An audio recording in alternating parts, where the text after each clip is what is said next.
PR issue and say, no guys, there's a problem, we've informed you, there's a platform, there's a community initiative in this way and that way, they stop being the bad guys. So for me, I'm looking at it as a PR tool that ZESA could use. Right. Now why would I as ZESA go to you when I have 6 subsidiary parastatals with more than 100,000 employees who all want a paycheck? Yes. But that's based on an assumption that ZESA actually turns of power willingly, of which I don't think ZESA turns of power willingly. No, he's saying everyone assumes they turn it off willingly, but there's actually a program. There's actually there's actually, so can't we, if we were to figure out this matrix, right, like they turn off power in areas that have high requirements from, if you notice they actually have times also when they decide when to have load shedding, then it could add within our probability of accuracy. And then for ZESA, if that could be the PR tool. For ZESA, for me, there's a PR tool one, right? So ZESA, don't worry, ZETDC actually is who you're selling through. So let's be specific, ZETDC. We're going in and we'll say, we'll cover your information. When you're in South Africa, SDM puts it in the paper, whoever they tell you. You're about to say something. I wanted to say the information is also very valuable to the ZETDC because for fault reporting. And sometimes, as you know, there are private grids and there are grids that are owned by ZESA. Yeah. So if there is a fault in your private grid and it messes around with the ZESA grid, then ZESA can sue you. So it needs to get information like it sues you for how much, depending on the time where there was a fault. So it's also very valuable information to them. Come on now. Now we're talking. Now you're creating value proposition. Because this doesn't have a smart grid. But they do. It's smartish. They have a smart grid. It's smart. Okay, maybe just let's be clear on what you mean by I was explaining to these guys, right? The base station has all this information. The information is not trickling down to the primary station and then the substations. But they have this information. Like yesterday when I was talking to the guy, he said to me, you want to know which grids are up, which grids are down, and which grids are faulty. That's how specific he was. He said, I can give you the information as to which ones are faulty, which ones are taken off, which ones are up. So they actually Do we still have issues of... But usually on the faulty grids, their results are based on reports. Yeah, no, they do need a level of reporting to isolate. But they'll tell you on the grid that this grid is down. Isolated is where they have the issue. Because there are certain instances where we would have to call ZESA. Like we have our they don't make down until you we have our own transformer in our farm. Right. So if there is a fault and it's local, we would have to call ZESA to tell them that there is a fault, and only thereafter would they know that there is a fault. But you're introducing an iteration. No, but that's what I'm saying, that when this is how it works, right? And I try to explain it to people. When you call ZESA, when you call the base station, right, the base station can see that there's a fault. But the base station feeds that information to the primary station, who then feeds it to the substation. So they have an information gap, right? So I usually call the base station, and the base station guy will say to me, no, Michelle, don't call me. Call the primary station. Okay. Right? Because the primary station doesn't have the same information as the base station. Only the base stations keep track of. But it goes back to what you were saying. ZESA has 2 problems. Yes. The inefficiency with which prepaid meters have been installed means they're gaps. Because the guys who get bribes and put in your meter just make sure that it doesn't read, right? Yeah. And how they're trying to tackle that is putting sensors on actual power lines to be able to track by household. That has an overlap with you guys as well. Because if you can put hardware in homes, you can fill the information gap, which means you now have a database to sell to ZESA.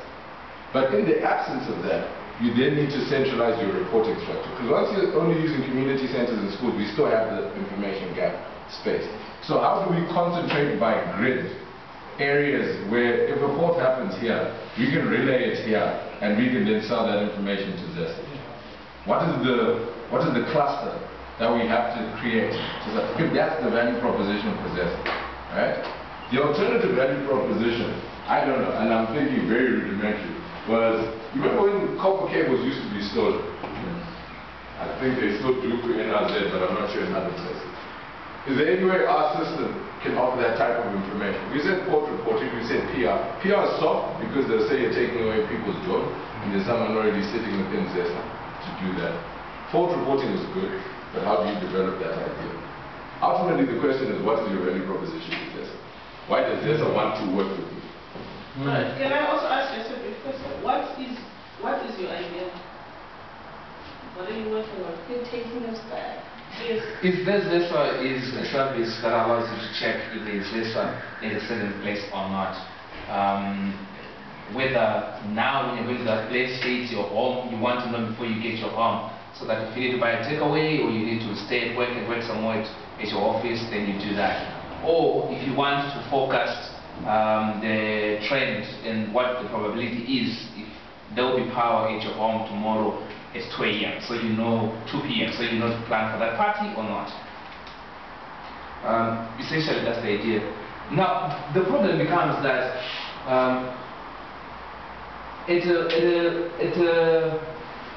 in terms of the cluster, at a phase or substation level, like beyond the grid, it's harder to detect a fault. Yeah. You have to isolate. It's harder to detect a Because fault. even this has to isolate the faults. That's it.